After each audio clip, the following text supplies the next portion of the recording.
ஜெய் ஸ்ரீராம். நல்லது நினைப்போம், நல்லதே நடக்கும். சுந்தரகாண்டம் சப்தாகம் இன்றைக்கி நம்ம 6வது நாளில் இருக்கோம். நேற்று 5வது நாளில் ஆஞ்சநேயர் மறைந்து இருந்து சீதாதேவி கிட்ட பேசினார். ராமனோட முழு சரித்திரத்தையும் சொன்னார். ஏன்னா சீதாதேவி நம்பணும், நான் ஸ்ரீராமனை பற்றி முழுவதுமாக தெரிந்தவன் அப்படின்னு நம்பணும் அப்படிங்கிறதுக்காக நடந்த எல்லா விஷயத்தையும் சீதாதேவி கிட்ட சொன்னார். சீதாதேவிக்கு நம்பிக்கை வந்தது.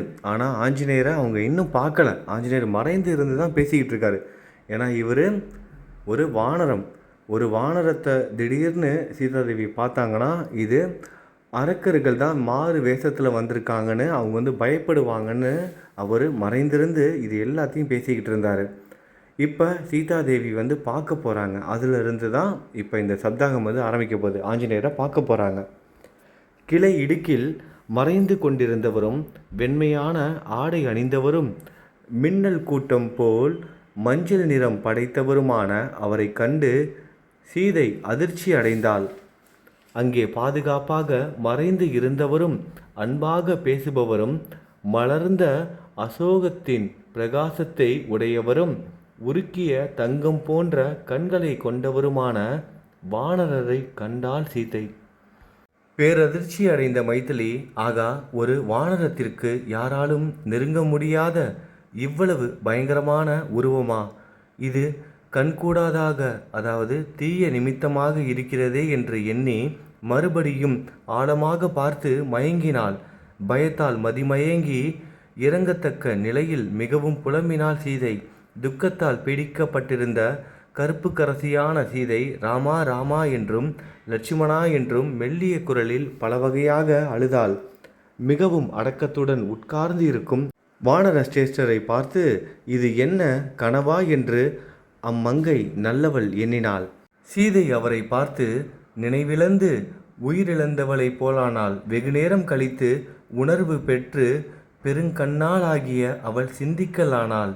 கனவில் விகாரமான முகமுடைய வானரம் என்னால் பார்க்கப்பட்டதே. இது எல்லா சாஸ்திரங்களாலும் காணத்தகாதது என்று விளக்கப்பட்டது அல்லவா? ஸ்ரீராமனுக்கும் லட்சுமணனுக்கும் அவ்வாறே என் தந்தை ஜனகருக்கும் மங்களம் உண்டாகட்டும். இந்த கனவின் தீய பலன்கள் அவர்களை தாக்கக்கூடாது. ராமா ராமா என்று மனதிற்குள் சிந்தித்து கொண்டு வெளியே வார்த்தைகளாலும் அவர் பெயரையே சொல்லிக் கொண்டிருக்கிறேன். எனவே அதற்கு தக்கபடியான வரலாறுகளையும் உருவங்களையும் பார்க்கிறேன். அவ்வாறே கேட்கவும் கேட்கிறேன். காமத்தால் பீடிக்கப்பட்டு அவரிடமே சிந்தனை சென்றவளாக எப்போதும் அவரையே தியானித்து கொண்டிருப்பதால் இப்போது நான் எதை கேட்கிறேனோ அவ்வாறே காண்கிறேன். என் மனதில் தோன்றும் வெறும் கற்பனை என்று எண்ணுகிறேன். அவ்வாறே புத்தியாலும் தீர்மானிக்கிறேன். ஆனால் கற்பனையில் உதிக்கும் பொருட்களுக்கு உருவம் கிடையாதே. இவனோ தெளிவான உருவத்தோடு இருக்கிறான். என் எதிரில் பேசுகிறான். என்ன காரணம்? பிரகஸ்பதிக்கு நமஸ்காரம். இந்திரனுக்கும் பிரம்மாவுக்கும் அக்னி தேவனுக்கும் நமஸ்காரம். என் முன்னால் இந்த வானரம் எது கூறியதோ அது அப்படியே நடக்க வேண்டும். வேறு மாதிரியாக ஆகிவிடக்கூடாது. அனுமானின் வார்த்தைகள் சக்திமயமானதாக இருக்க வேண்டும் என்பதால் வாக்கு அதிபதியான பிரகஸ்பதிக்கும் அவருடைய சீடன் இந்திரனுக்கும் சரஸ்வதியின் கணவர் பிரம்மாவுக்கும் வாக்கின் அதிதேவதை அக்னிக்கும் நமஸ்காரம் கூறினாள். வாயுகுமாரரும் பவளம் போல் சிவந்த முகமுடையவரும் அனுமான் அந்த மரத்திலிருந்து இறங்கி தன் தலைக்கு மேல் இரு கைகளையும் கூப்பிக்கொண்டு இனிய குரலில் சீதையை பார்த்து சொன்னார்.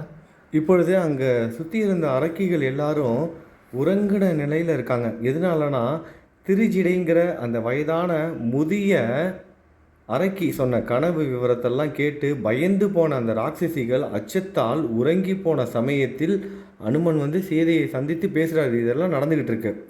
தூயவரே, தாமரை இதழ் போன்ற கண்களும் கிழிந்து போன பட்டாடையும் உடுத்தி கொண்டு மரக்கிளையை பிடித்து கொண்டு நிற்கும் தாங்கள் யார்? 2 தாமரை இலைகளிலிருந்து தண்ணீர் கொட்டுவதைப் போல தங்கள் கண்களிலிருந்து துக்கத்தால் உண்டான நீர் ஏன் கொட்டுகிறது? மங்களமானவரே, தேவ அசுர நாக கந்தர்வ ராட்சச யக்ஷ கிண்ணற கணங்களில் தாங்கள் எந்த கூட்டத்தை சேர்ந்தவர்? அழகிய முகமுடையவரே, தங்களை பார்த்தால் தேவதையை போல் தோன்றுகிறது. ருத்ர மருத் வசு கணங்களின் தாங்கள் எந்த கணத்தை சேர்ந்தவர்? எல்லா நல்ல குணங்களும் நிரம்பியவளும் தாரகைகளின் முதன்மையானவர்களுமான ரோகிணி தன் கணவரான சந்திரன் இல்லாமல் விண்ணிலிருந்து விழுந்து விட்டாரா?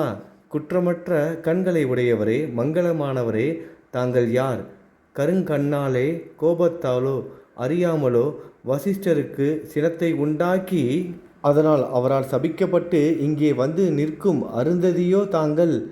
மெல்லிடையாலே தங்களுடைய புதல்வன், தந்தை, சகோதரன், கணவன் யாரோ ஒருவர் இந்த உலகத்திலிருந்து மேலுலகம் சென்று விட்டதை குறித்து வருத்தப்பட்டு கொண்டிருக்கிறீர்களா என்ன?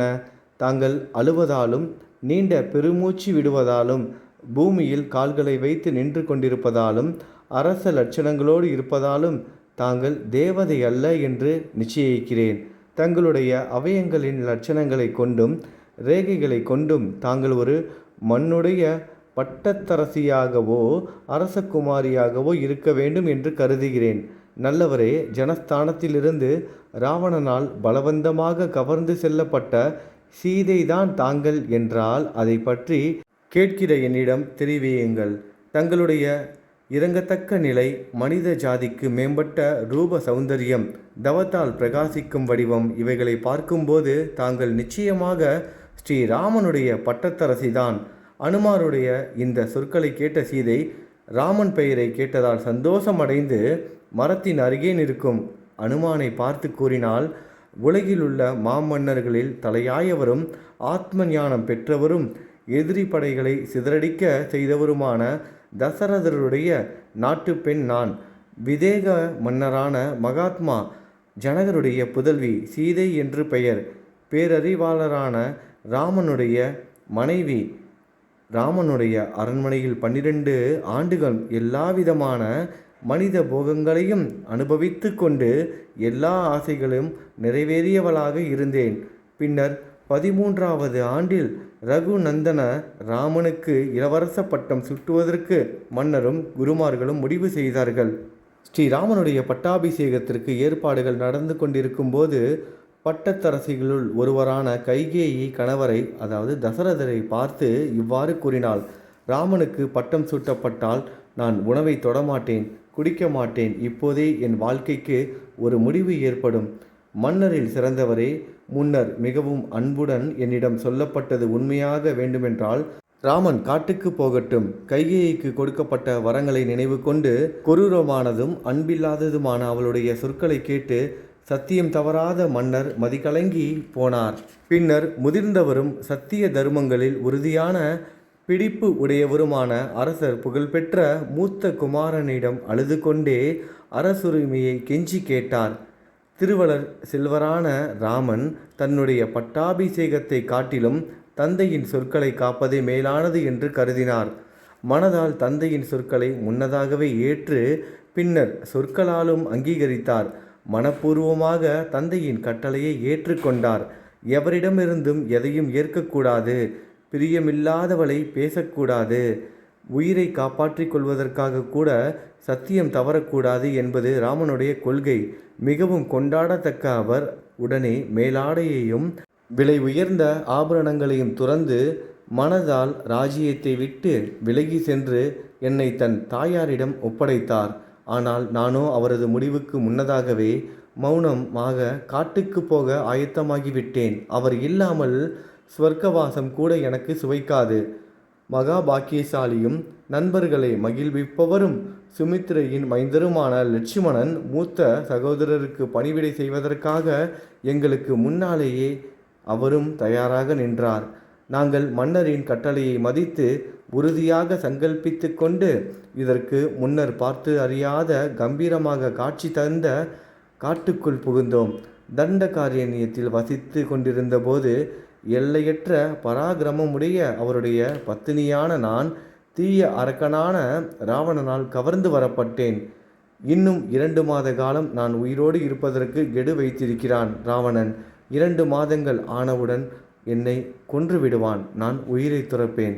வானர வீர அனுமான் துயரத்தில் மேல் துயரமாக வருந்தி தவிக்கும் அவளுடைய உரையை கேட்டு தானும் துயரம் கொண்டு ஆறுதலாக பதில் சொல்ல தொடங்கினார்.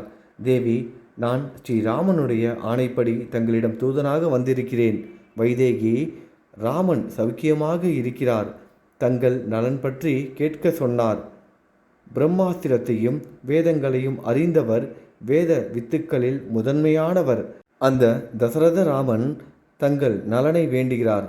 ராமன் போர்க்கலை பயிற்சியும் ஞான நூல் பயிற்சியும் பெற்றவர் என்றபடி தங்கள் கணவரை பின்தொடர்பவரும் பிரியமானவரும் சோகத்தால் வாடியிருப்பவருமான லட்சுமணன் தலை வணங்கி தங்களுக்கு மரியாதை செய்தார்.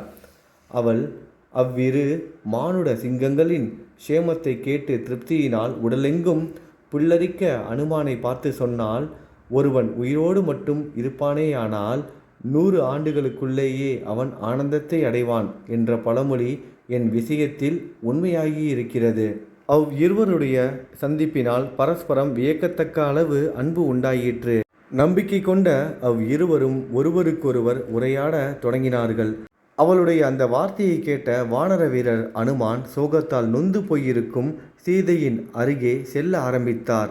அவர் தன் அருகில் வர வர சீதை அவரை ராவணன் என்றே சந்தேகித்தாள். அடக்கஷ்டமே, முன்னர் துறவி வேஷத்தில் வந்த அதே ராவணன் அல்லவா இவன்? வேறு உருவம் கொண்டு வந்திருக்கிறான். என் மனதில் இருந்ததையெல்லாம் இவனிடம் சொல்லி பெரிய தவறு செய்துவிட்டேனே என்று வருந்தினாள். சோகத்தின் பிடியில் சிக்கி தவித்த அவள் அசோக மரத்தின் கிளையை விட்டுவிட்டு உடல் அவயங்களை மறைத்து கொண்டு அங்கேயே தரையில் உட்கார்ந்து கொண்டாள். அப்போது அச்சத்தால் மனம் கலங்கி துயரத்தில் உழலும் ஜனககுமாரியை தோல் வலிமையுடைய அனுமன் வணங்கினார். பயத்தால் நடுங்கிய அவள் இவரை மறுபடியும் ஏறிட்டு பார்க்கவில்லை. வணங்கி கொண்டிருக்கும் அனுமானை பார்த்ததும் நிலவை போல் ஒளிவீசும் முகம் படைத்த சீதை நீண்ட பெருமூச்சு விட்டு இனிய குரலில் கூறினாள், மாயாவியான ராவணன் தானே நீ?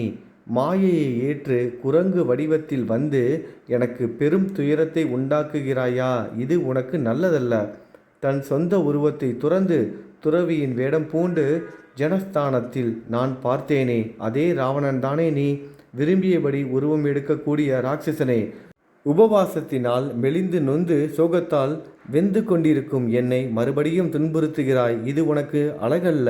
அல்லது நான் சந்தேகித்தபடி இல்லையோ நீ ராவணன் அல்லனோ? உன்னை பார்த்தவுடன் என் மனதில் மகிழ்ச்சி உண்டாயிற்று. நீ ராமனுடைய தூதனாக இங்கு வந்திருந்தால் உனக்கு மங்களம் உண்டாகட்டும். வானரோத்தமனே, எனக்கு ராம கதை மிகவும் பிடிக்கும். அதை கூறும்படி உன்னை கேட்டுக்கொள்கிறேன். வானரமே, என்னுடைய கணவன், என்னுடைய கடவுள் ராமபிரானுடைய குணங்களை சொல். பண்பாளனே, ஆற்றங்கரையை ஆற்று வெள்ளம் கரைப்பதைப் போல நீ என் மனதை கவர்கிறாய். ஆகா, கனவுதான் எவ்வளவு சுகமாக இருக்கிறது. வெகு நாட்களுக்கு பிறகு ராமனால் அனுப்பப்பட்ட வானரத்தை பார்க்கிறேனே. சொப்பனத்திலாவது வீரனான ராமனையும் லட்சுமணனையும் பார்ப்பேனேயானால் என் துக்கமெல்லாம் தீர்ந்து போகும். ஆனால் கனவு கூட எனக்கு எதிரியாக இருக்கிறதே. இது ஒரு கனவு என்று நான் நினைக்கவில்லை. கனவில் வானரத்தை பார்த்தால் நன்மையை பெற முடியாது. ஆனால் எனக்கோ நன்மை ஏற்பட்டு இருக்கிறது. இது கனவு அல்ல. எப்போதும் ராமனையே நினைத்து கொண்டிருப்பதால் அவர் அனுப்பிய தூதன் வந்து பேசியது போன்ற புத்தி மயக்கம். துர்தேவதைகளின் கைவரிசையால் ஏற்பட்ட காட்சி. ராமனிடம் உள்ள அதிக ஆசையால் ஏற்பட்ட மனவிகாரம். காணல் நீர் போல் உண்மையில் இல்லாதது.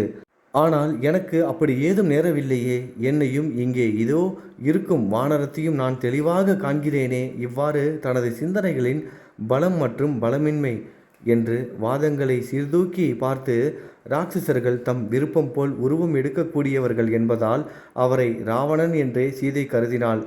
மெல்லிடையாலும் ஜனகன் புதல்வியுமான சீதை இவ்வாறு நிச்சயித்தாள். அதனால் வானரனுக்கு பதில் சொல்லவில்லை. சீதையின் மனவோட்டத்தை தெரிந்து கொண்ட வாயுகுமாரன் அனுமன் செவிக்கினிய சொற்களால் அவள் மகிழ்வுறும்படி கூறினார். உலகத்தில் சத்தியமே உருவானவர் ஒருவர் இருக்கிறார். அவர் தேஜஸில் சூரியனை போன்றவர். சந்திரனை போல் மக்களுக்கு ஆனந்தம் அளிப்பவர்.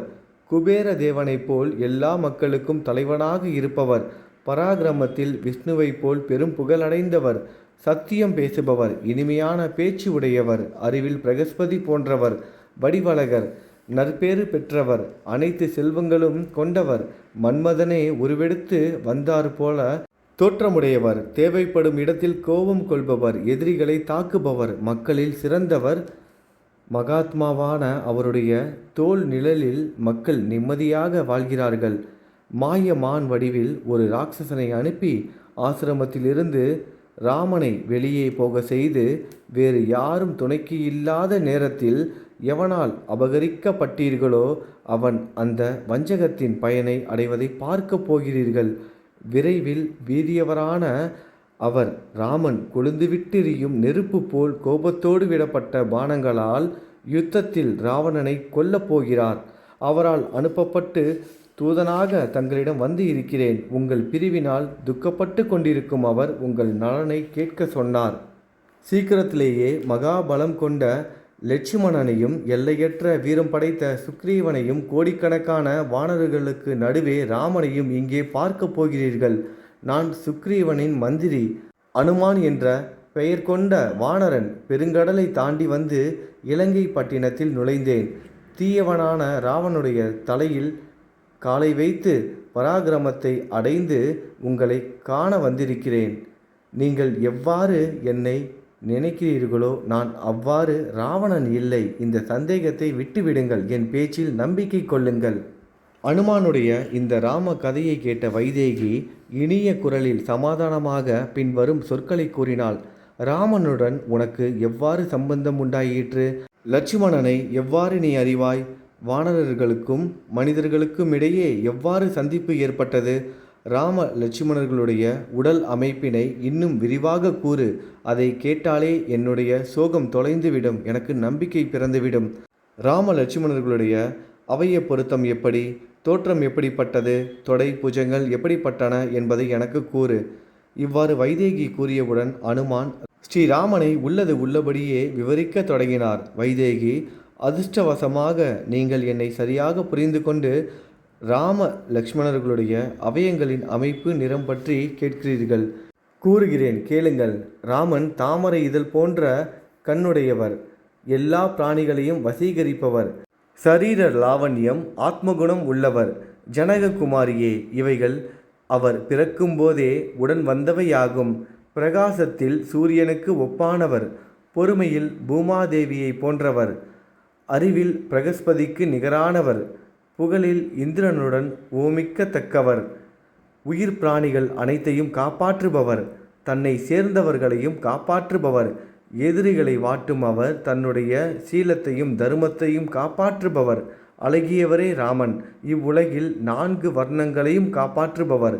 மனிதர்கள் அனுசரிக்கக்கூடிய கட்டுப்பாடுகளை செய்பவரும் செய்விக்கிறவரும் அவர்தான். ஒளி படைத்தவர், எல்லோராலும் பூஜிக்கப்படுபவர், புலன் கட்டுப்பாட்டில் உறுதியானவர், சாதுக்களுக்கு உதவி தேவைப்படும் காலத்தை அறிந்தவர், செய்யத்தக்கது தகாதது என்று வகைப்படுத்தி கர்மாக்களை பற்றி விவகார ஞானமுடையவர், ராஜ வித்தைகளையும் முழுமையாக அறிந்தவர், பிராமணர்களை அன்போடு போற்றுபவர், கேள்வி ஞானம் உடையவர், சீலம் நிறைந்தவர், அடக்கமானவர், என்றாலும் எதிரிகளை மாய்ப்பவர், யஜுர்வேதத்தை நன்றாக கற்றவர், வேதம் அறிந்தவர்களால் உயர்வாக பாராட்டப்படுபவர், வில்வித்தையிலும் மற்ற வேதங்களிலும் புலமை உடையவர். இதுவரை ராமனின் ஆத்ம குணங்களை கூறி இனி அவரது சரீர அமைப்பினை கூறப்போகிறார். விசாலமான தோல், பருத்து நீண்டதான புஜம், சங்கு கழுத்து, மங்கள முகம், செம்மையான கண்கள். தேவி, அவர் ஜன சமூகத்தில் ராமன் என்ற பெயரால் பிரபலமானவர். மார்பு, மணிக்கட்டு, முஷ்டி இவை 3ம் உறுதியானவை. புருவம், புஜங்கள், கைகள் இந்த 3ம் இரட்டைகளுக்கு நீளமானவை. தொப்புள், வயிறு, மார்பு இவை 3ம் உயர்ந்துள்ளன. உள்ளங்கை, கடைக்கண், உள்ளங்கால் ஆகிய 3 இடங்களும் சிவந்து உள்ளன. 2 திருவடிகளின் ரேகைகள், தலையிலுள்ள கேசம் ஆகிய 3ம் வலுவழுப்பாக உள்ளன. குரல், உடல் வலிமை, தொப்புள் ஆகிய 3ம் கம்பீரமானவை. கழுத்து மற்றும் வயிறு ஆகிய 2 இடங்களில் 3 மடிப்புகள் உள்ளன. மார்பகம், மார்பகத்தின் நுனி, பாதரேகை ஆகிய 3ம் உள்ளடங்கி உள்ளன. கழுத்து, பாதங்கள், பின்னங்கால், முதுகு ஆகிய 4ம் அளவாக உள்ளன. நெற்றியில் 3 மடிப்புகள். 4 வேதங்களையும் அறிந்ததன் அடையாளமாக கட்டை விரலில் 4 ரேகைகள் உள்ளன.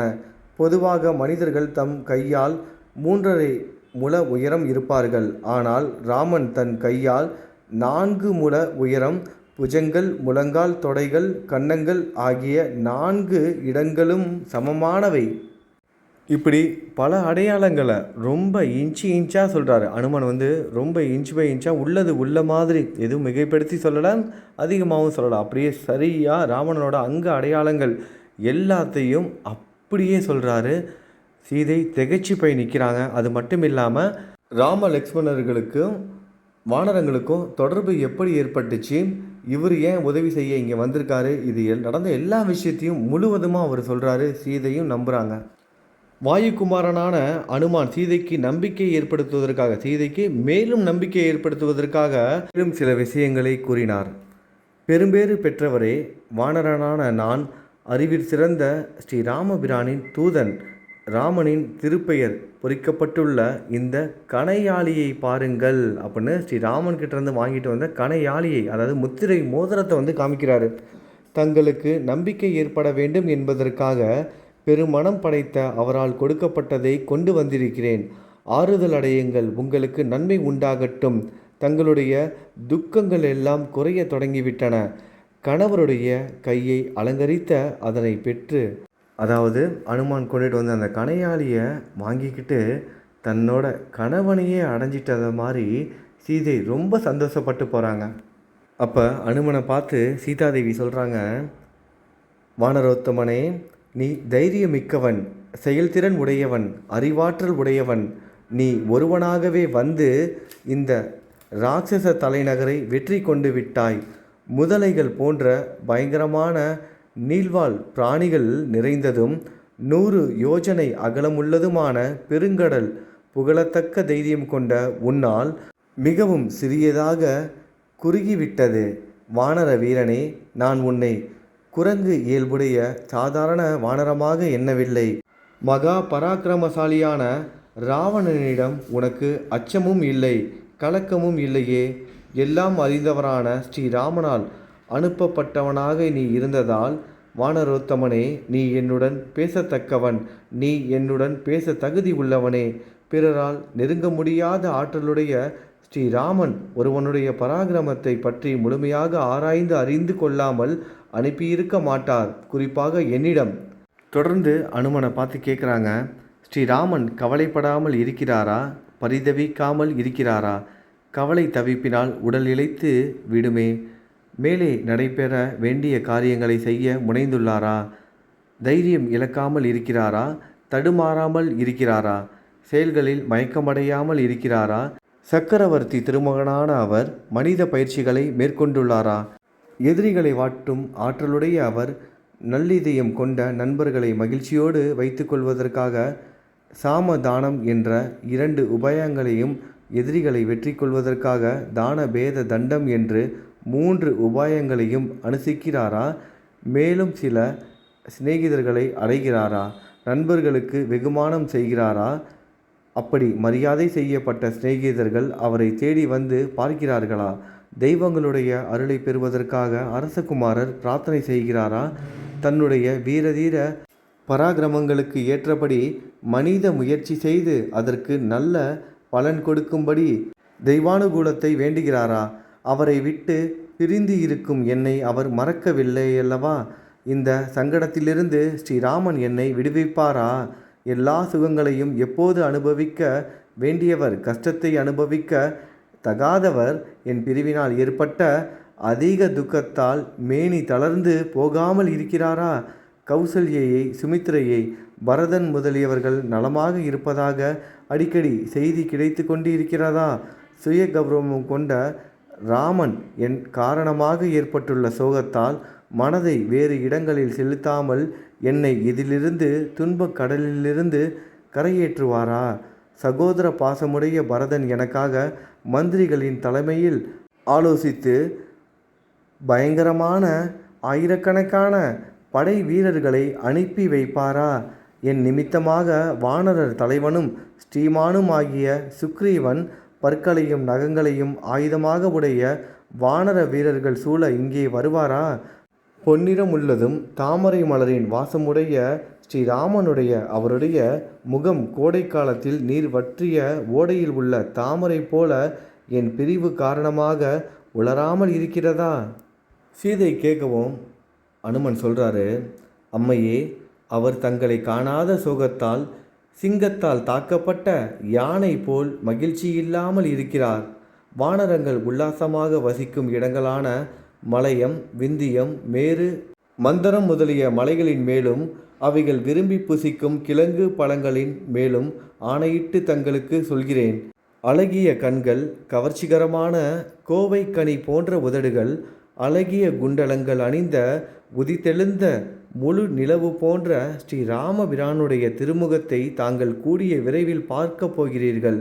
வைதேகி தேவலோக சிகரத்தில் இந்திரன் வீற்றிருப்பதைப் போல மிக விரைவில் ஸ்ரீராமனை காண்பீர்கள்.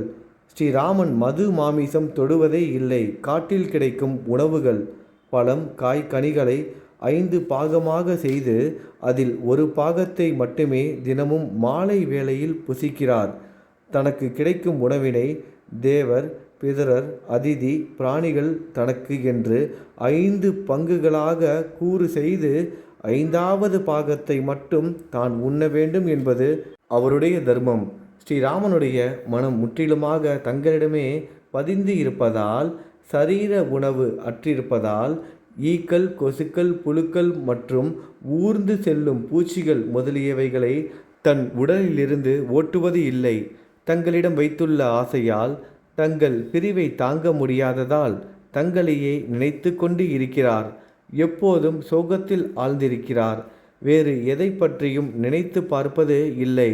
ஸ்ரீராமனுக்கு ஒருபோதும் தூக்கம் இல்லை. தன்னை மறந்து அலுப்பு மேலிட்டால் சற்றே கண் அயர்ந்தாலும் சீதா என்ற இனிமையான சொல்லை கூறிக்கொண்டே விழித்து கொள்கிறார். பழம், புஷ்பம் அல்லது மனதிற்கு பிடித்தமான ஒரு பொருளை கண்டால் பெருமூச்சு விட்டுக்கொண்டு, பிரியமானவளே என்று பொதுவாக தங்களுடன் பேசுவது போல பேசுகிறார். அவர் எப்போதும் பரிதவித்து கொண்டு இருக்கிறார். தாங்கள் அருகில் இருப்பதாக எண்ணி சீதா என்று அழைத்து பேசுகிறார். அந்த அரசகுமாரர் கலங்காத நெஞ்சம் கொண்டவர். தங்களை மீட்கும் சபதம் ஏற்று இருப்பவர். தங்களை திரும்பவும் அடைவதற்கான முயற்சிகளில் ஈடுபட்டு இருக்கிறார். ஸ்ரீராமனை பற்றிய செய்திகளை கேட்டதால் சீதாதேவிக்கு ஓரளவு கவலை நீங்கிற்று.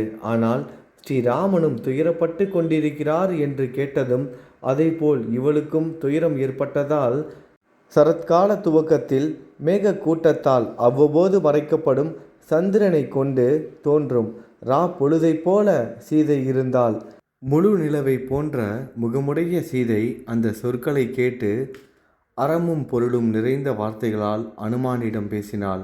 வானரா, ராமன் வேறு எதிலும் நினைவு செலுத்தாமல் இருக்கிறார்.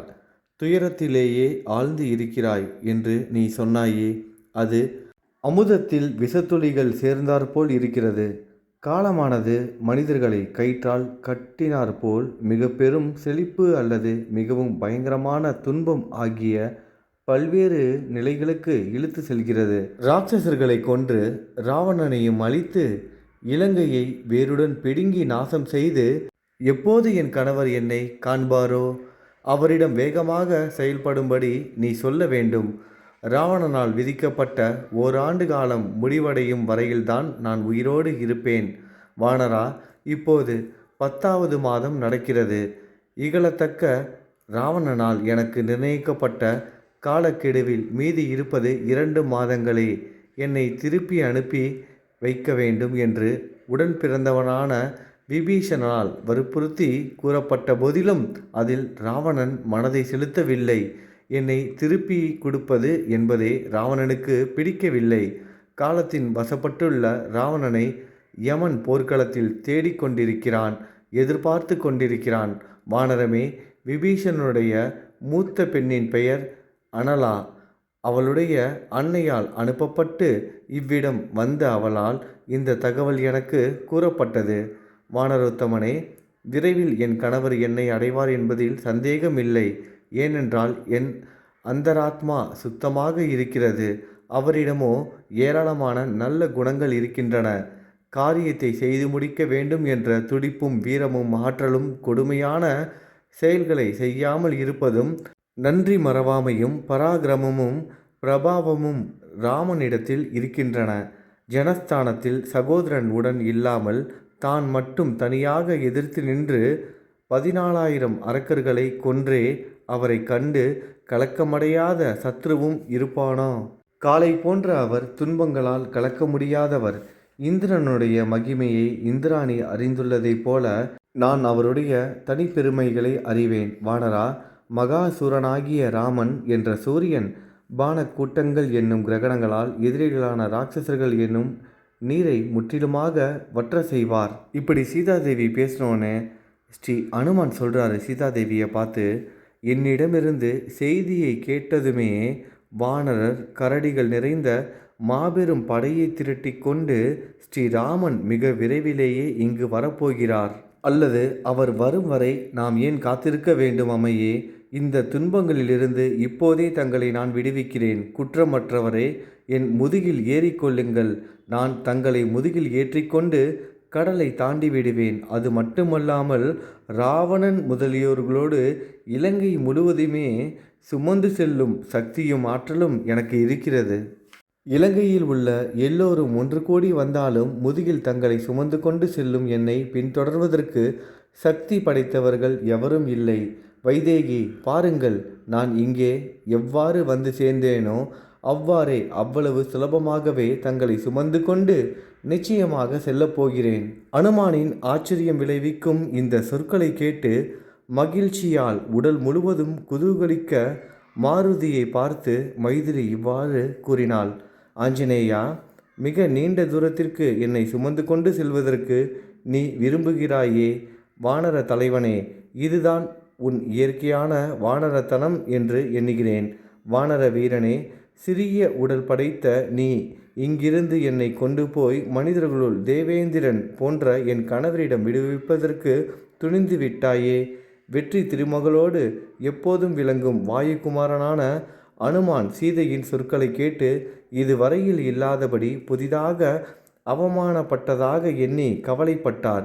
கரிய கண்களை கொண்ட சீதா பிராட்டியார், நான் அளவற்ற பலமுடையவன் என்றும் பிறரால் செய்ய முடியாத காரியங்களையும் செய்யக்கூடியவன் என்றும் அறிய மாட்டார். அதனால்தான் என்னுடைய ஆற்றல் குறித்து சந்தேகப்படுகிறார்.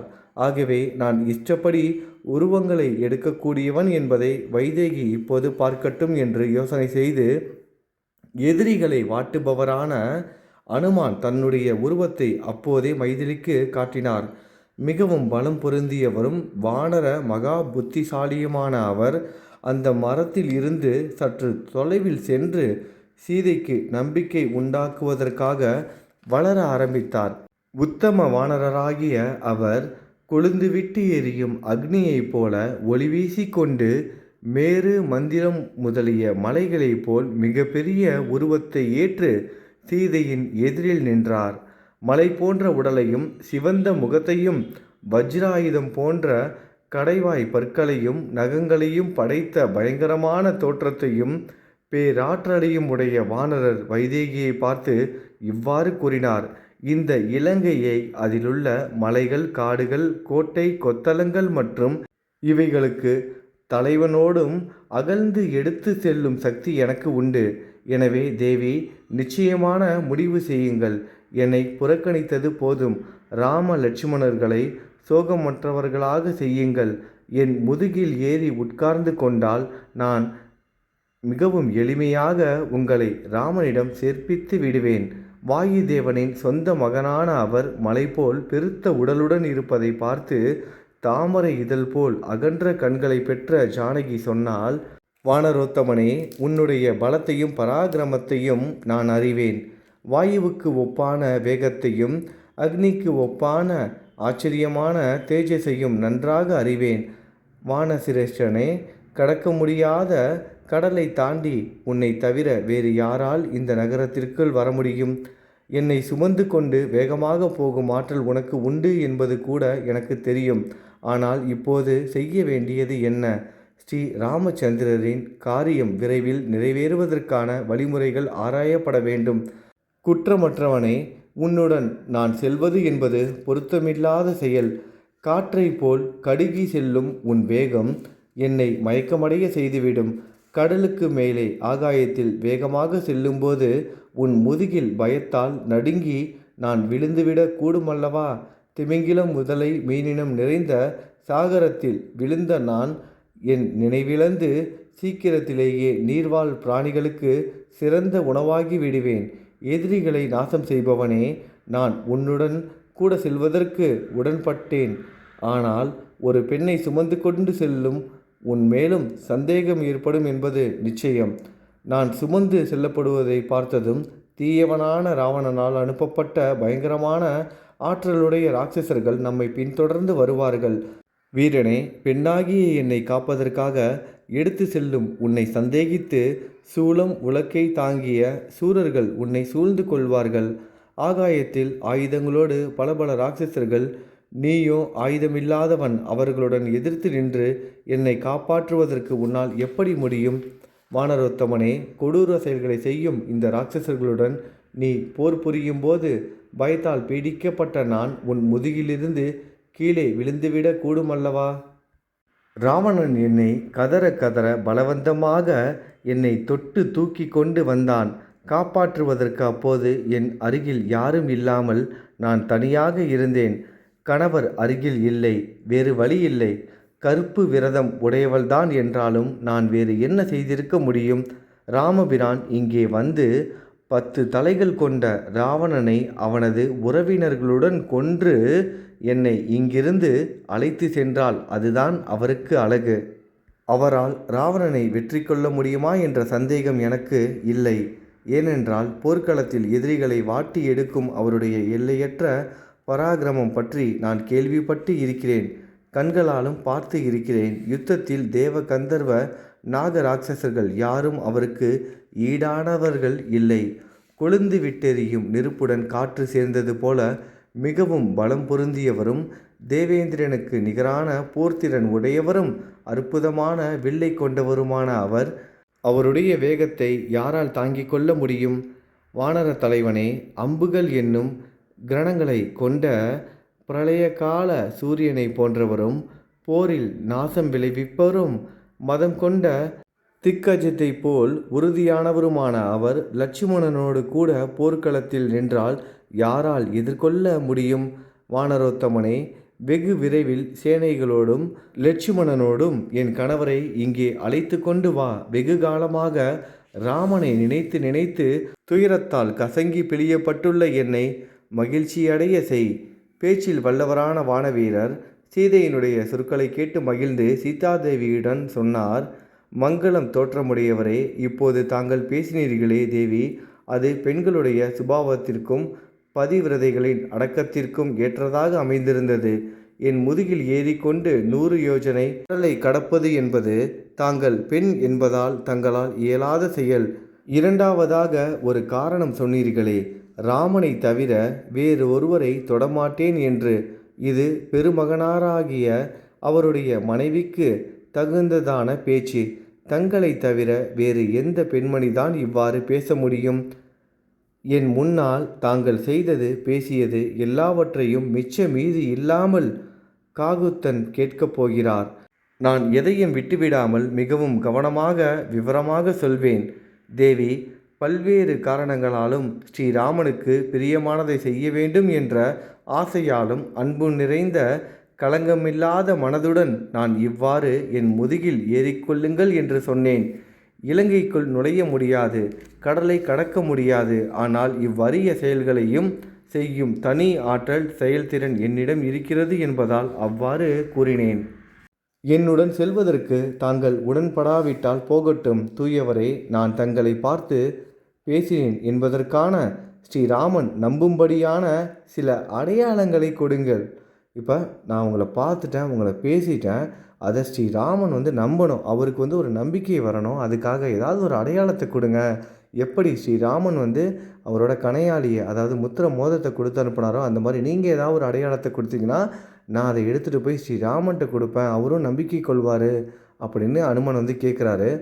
அனுமான் இவ்வாறு கூறியதும் தேவமகள் போன்ற சீதை கண்களில் நீரை பெருக்கி கொண்டு தடுமாறும் சொற்களோடு மெதுவாக கூறத் தொடங்கினாள். என் கணவரிடம் இந்த முக்கியமான அடையாளத்தை கூறுவாயாக. முன்னர் ஒரு சமயம் சித்திரக்கூட மலையின் அடிவாரத்தில் வடகிழக்கு பகுதியில் கனி கிழங்கு நீர் குறைவில்லாமல் கிடைப்பதால் ஆசிரமம் அமைத்து கொண்டு தபஸ்விகள் வாழ்ந்து வருவதும், மந்தாகினி நதியின் அருகில் உள்ளதும், சித்த புருஷர்கள் தங்குவதுமான அந்த பிரதேசத்தில் நந்தவனங்களில் திரிந்து பல வகையான மலர்களின் நறுமணத்தை நுகர்ந்து களைத்து வியர்வை கொட்ட அவர் மடியில் உட்கார்ந்தேன். அப்போது மாமிசம் விரும்பிய ஒரு காகம் என்னை அலகினால் கொத்திற்று. ஒரு மண் கட்டியை எடுத்து வீசி அந்த காக்கையை துரத்த முயன்றேன். மாமிச உணவில் ஆசையுள்ள அந்த காகம் என் உடலை கிழித்தது. விரட்டியும் போகாமல் அங்கேயே சுற்றி கொண்டு இருந்தது. மாமிசத்தை விரும்பிய அந்த காகம் சதையை பிடுங்குவதையும் நிறுத்தவில்லை. அந்த பறவையினிடத்தில் கோபம் கொண்டவளாகவும் ஒட்டியானத்தை இறுக பற்றி கொண்டும் நழுவி விழும் உடையுடனும் இருந்த என்னை அப்போது நீங்கள் பார்த்தீர்கள். ஒரு காக்கையை ஓட்ட முடியவில்லையே உன்னால் என்று தாங்கள் பரிகாசம் செய்ததால் கோபமும் வெட்கமும் அடைந்த நான் உணவை விரும்பிய காகத்தால் துன்புறுத்தப்பட்டு தங்களையே அடைந்தேன். தாங்கள் அமர்ந்து கொண்டதும் தங்கள் மடியிலேயே படுத்து களைப்பாறினேன். என் கோபத்தை தணிப்பதற்காக தாங்கள் மனமுவந்து ஆறுதல் கூறினீர்கள். கண்களில் நீர் பெருகிற்று. மெதுவாக கண்களை துடைத்து கொண்டேன். காகத்தினால் கோபப்படுத்தப்பட்ட என்னை தாங்கள் பார்த்தீர்கள். களைப்பினால் ஸ்ரீராமனுடைய மடியில் வெகுநேரம் தூங்கினேன்.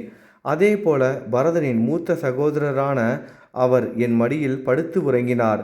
அப்போது அந்த காகம் மறுபடியும் அங்கே வந்து விழித்து கொண்டு ஸ்ரீராமனுடைய மடியிலிருந்த என்னை அந்த காகம் வேகமாக வந்து மார்பினிடையே கொத்திற்று.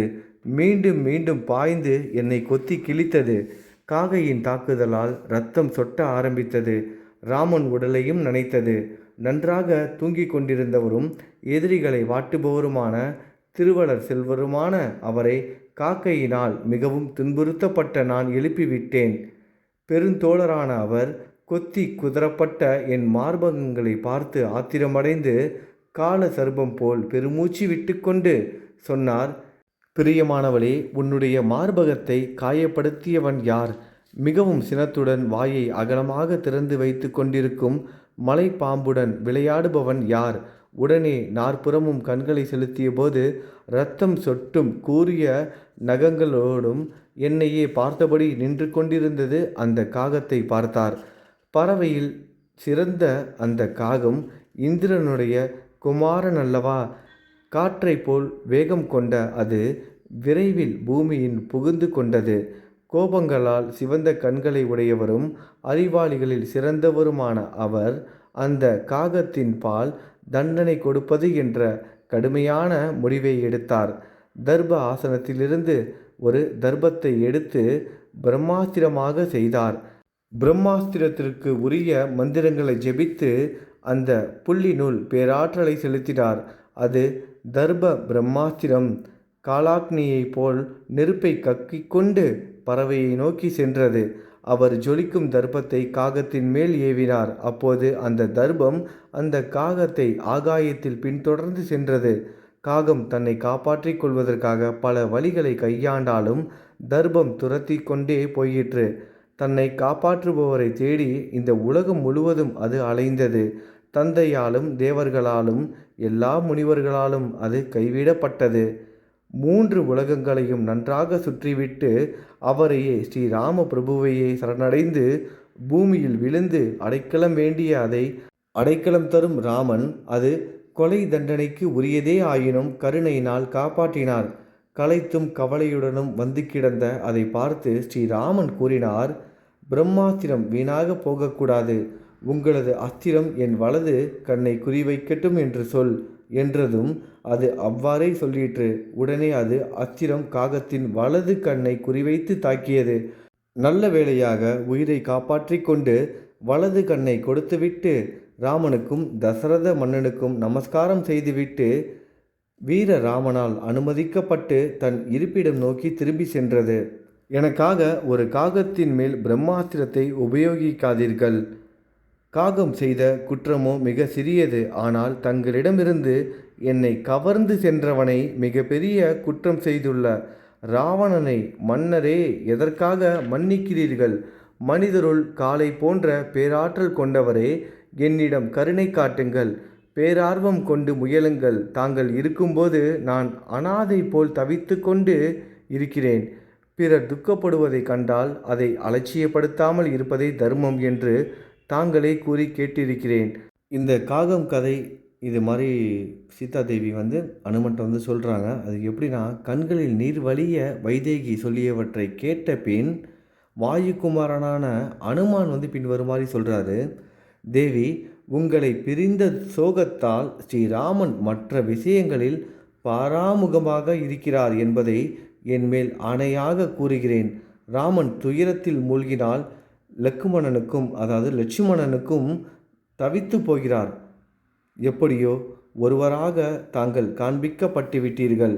வருத்தப்படுவதற்குரிய நேரமல்ல இது. மாசற்றவரே, இப்போது துக்கங்களின் முடிவை தாங்கள் காணப்போகிறீர்கள். சிங்கம் போன்ற அரச குமாரர்களும் மகாபலம் பொருந்தியவர்களும் தங்களை காண்பதில் உற்சாகம் உடையவர்களுமான அவ்விருவரும் இலங்கையை சாம்பலாக்கிவிடப் போகிறார்கள். போர்க்களத்தில் உறவினர்களோடு கூட கொரூர மனம் படைத்த இராவணனை கொன்று அகல்வெளியாய் ஸ்ரீராமன் தம் நகருக்கு தங்களை அழைத்து செல்லப் போகிறார். ஸ்ரீராமபிரானுக்கும் மகாபலசாலியான லட்சுமணனுக்கும் சுக்ரீவனுக்கும் கூடியுள்ள வானரங்கள் அனைவருக்கும் சொல்ல வேண்டிய செய்தியை சொல்லுங்கள்னு அனுமான் கேட்குறாரு. நல்ல மனம் படைத்த கௌசல்யை உலக இரட்சகராக எவரை பெற்றாரோ அவரை நான் நலன் விசாரித்ததாக கூறு. என் சார்பாக தலையாலும் வணங்கு. மாலைகள், இரத்தினங்கள், அன்பு கொண்ட பெண்மணிகள், விசாலமான இந்த மண்ணுலகில் அடைய முடியாத மாபெரும் சம்பத்து ஆகிய இவைகளை துறந்து தந்தையையும் தாய்மார்களையும் வணங்கி அனுமதி பெற்று கொண்டு ராமனை பின்தொடர்ந்து வந்தாரோ எவரால் நன்மகனை பெற்றவள் என்ற புகழை சுமித்திரை அடைந்தாரோ அவர் மிக உயர்ந்த சுபபோகங்களை துறந்து சகோதரரான ராமனுக்கு காட்டிலும் தொண்டு செய்வதற்காக கூடவே பின்தொடர்ந்து வந்திருப்பவர். சிங்கத்தை போன்று வலிமையான தோளும் நீண்ட கைகளும் உடையவர். விசால மனம் கொண்டவர். அன்பான தோற்றமுடையவர். ராமனை தந்தையும் போலவும் என்னை தாய் போலவும் கருதி நடப்பவர். அப்படிப்பட்ட வீர லட்சுமணன் நான் கவர்ந்து செல்லப்பட்டேன் என்பதை அப்போது அறியார். பெரியோர்களுக்கு பணிவிடை செய்பவர், திருவளர் செல்வர், சக்தியுடையவர், அதிகமாக பேசாதவர், அரச குமாரராகிய அவர் அன்புடையவர், உயர்ந்தவர், எனக்கு மாமனார் போன்று பாதுகாவலாக இருப்பவர்.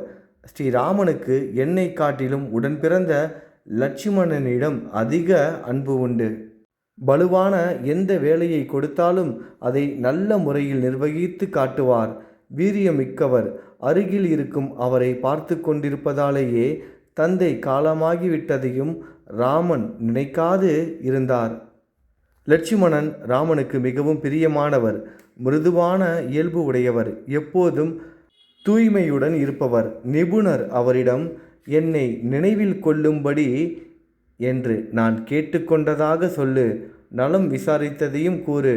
லட்சுமணனை பற்றி நான் எவ்வளவு விரிவாக சொன்னாலும் அவரை பற்றி முழுமையாக சொன்னதாக ஆகாது. ஆஞ்சநேயா, எப்படி செய்தால் என்னுடைய துக்கம் அழிந்து போகுமோ அவ்வாறு செய்ய வேண்டிய செயல்பாடுகளை நீயே கவனித்து செய்ய வேண்டியது. உன்னுடைய முயற்சியால் ஸ்ரீராமன் என் விஷயத்தில் உடனடியாக நடவடிக்கைகளை மேற்கொள்ள வேண்டும். இந்த இனி செல்லப்போகும் ஒரு விஷயத்தை சூரரும் என் தலைவருமான ராமபிரானிடம் வலியுறுத்தி கூற வேண்டும். தசரத குமாரரே, இன்னும் 1 மாதம் என் உயிரை தாங்கிக் கொண்டிருப்பேன். இன்னும் 1 மாதம் என் உயிரை தாங்கிக் கொண்டிருப்பேன். 1 மாதத்திற்கு மேல் நான் பிழைத்திருக்க மாட்டேன் என்பதை சத்தியமாக தங்களுக்கு தெரிவித்துக் கொள்கிறேன்.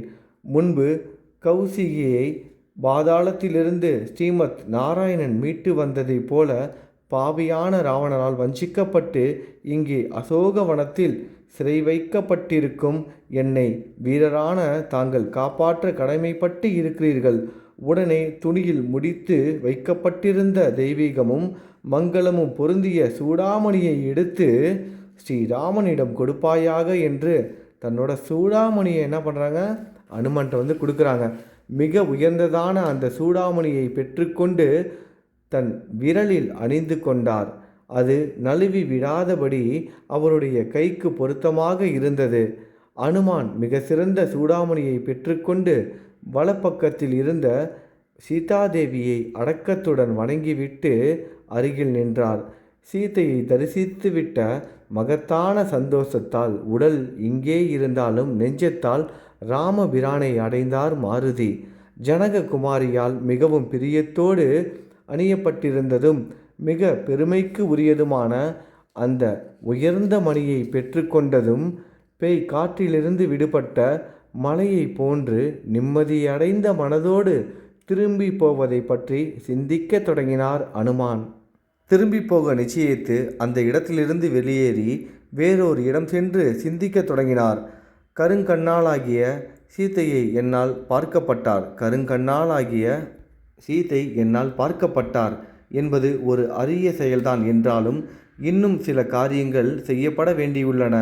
அரச நியதியாக கூறப்பட்டுள்ள 4 வகை உபாயங்களில் முதல் 3 உபாயங்களுக்கு அடுத்தபடியாக 4வது உபாயத்தை இங்கே பயன்படுத்தி பார்க்க வேண்டும்.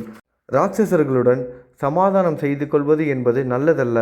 அளவற்ற பொருள் வளம் கொண்டவர்களை செல்வத்தை கொடுத்து வசப்படுத்த முடியாது.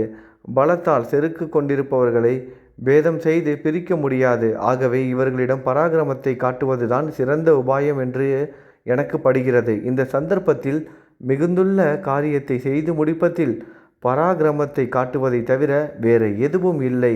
இங்கு வீரர்கள் கொல்லப்பட்டால்தான் ஒரு வழியாக இராட்சசர்கள் அடங்கி போவார்கள். எனவே இங்கு மென்மையான நடவடிக்கை பயன்படாது.